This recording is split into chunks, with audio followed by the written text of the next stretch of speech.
is working.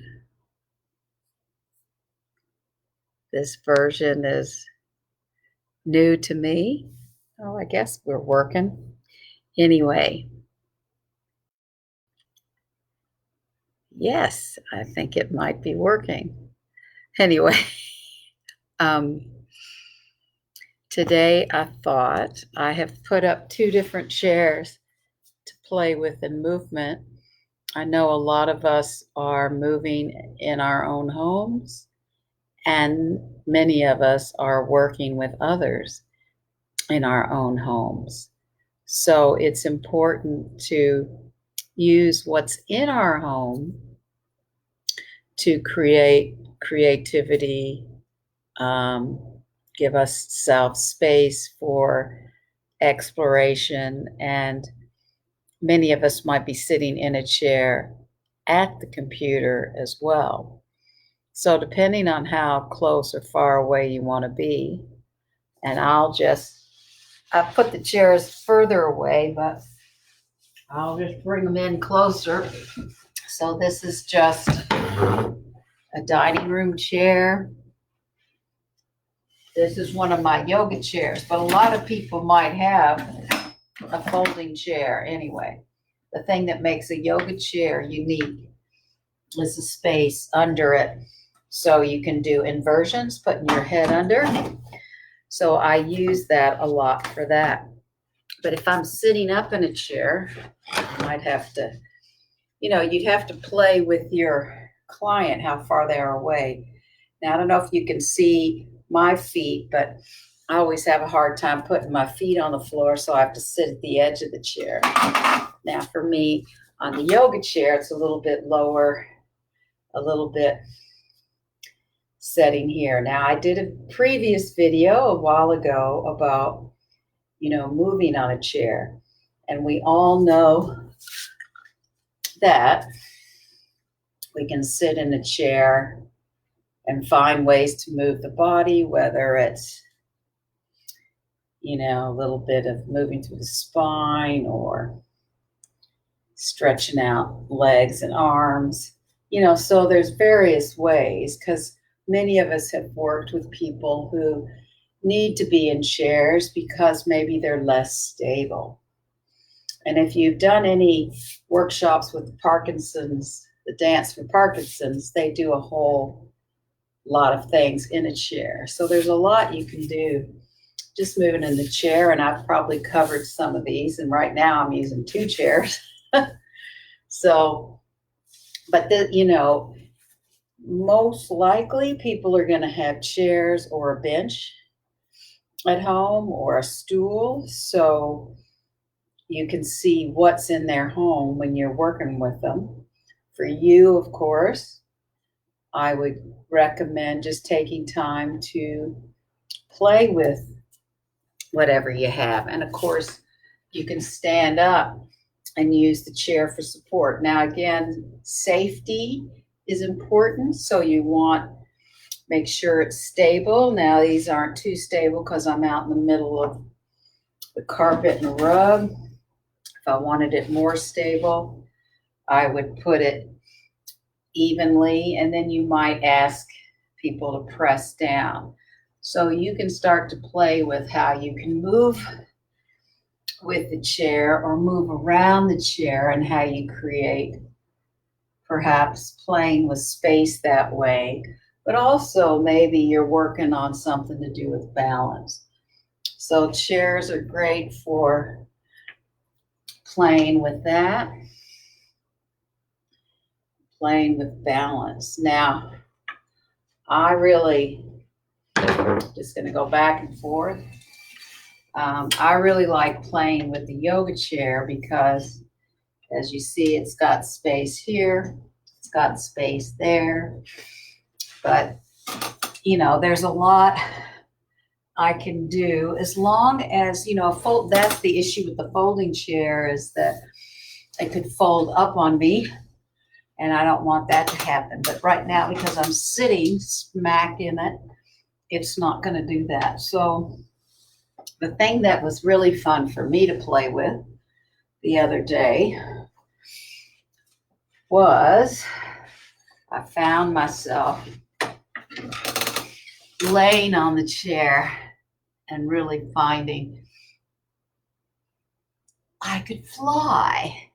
And that was very satisfying. And that was a little bit inspired from seeing some Olympic swimmer who was on her kitchen bench and she was hanging off of it, pretending to swim, even do butterfly. And you can see I can't quite stabilize myself to do that. But that was her thing. And so for me, I like playing in the chair, in the side body. What can you create with that?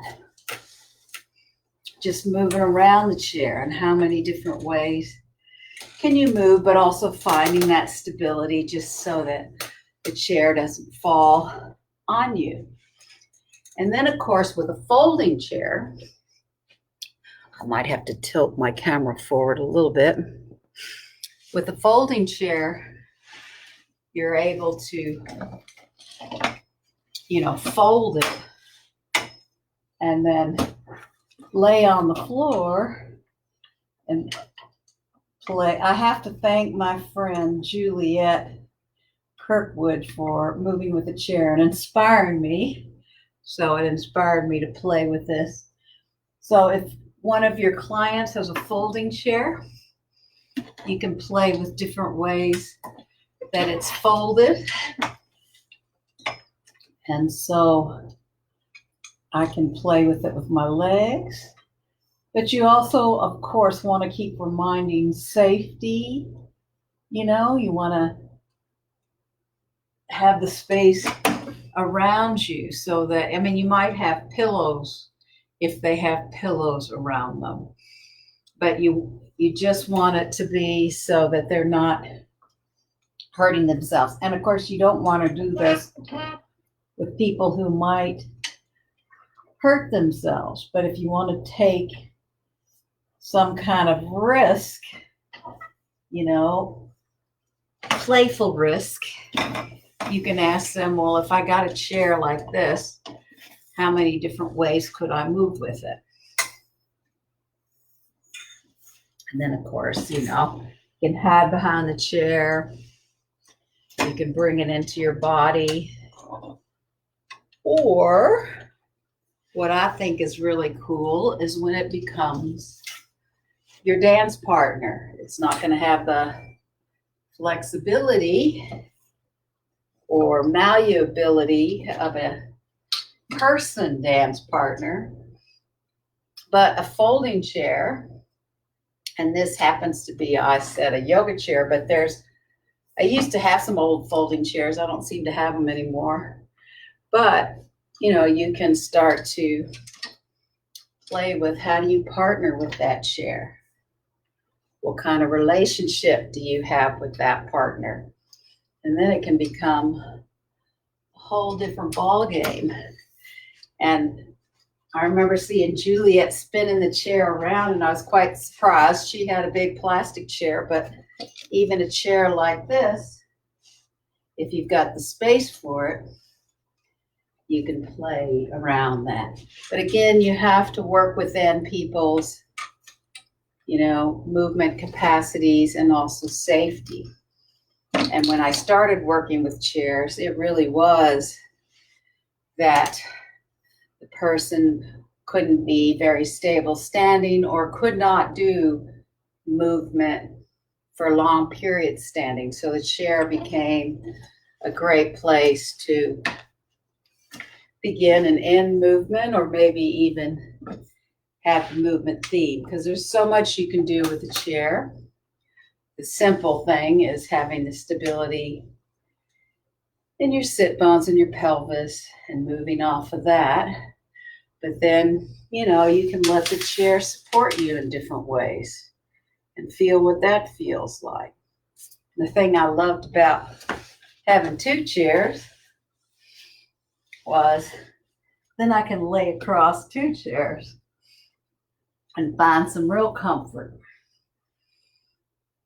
So maybe that's something You have, and it's another place where you can really play with giving your gravity and finding support. So that may be something that people you're working with like. But if you take your own time and exploring in your own ways how you like to move in a chair, then you can bring that into your work, and whoever you're working with.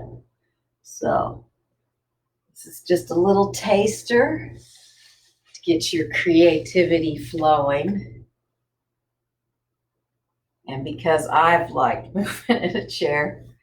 So thank you for joining me once again for a little exploration, just to keep this brief. And enjoy. And hope that you're doing well in this sheltering in time, and maybe you're getting a little bit more freedom these days. So, good health. May you have good health.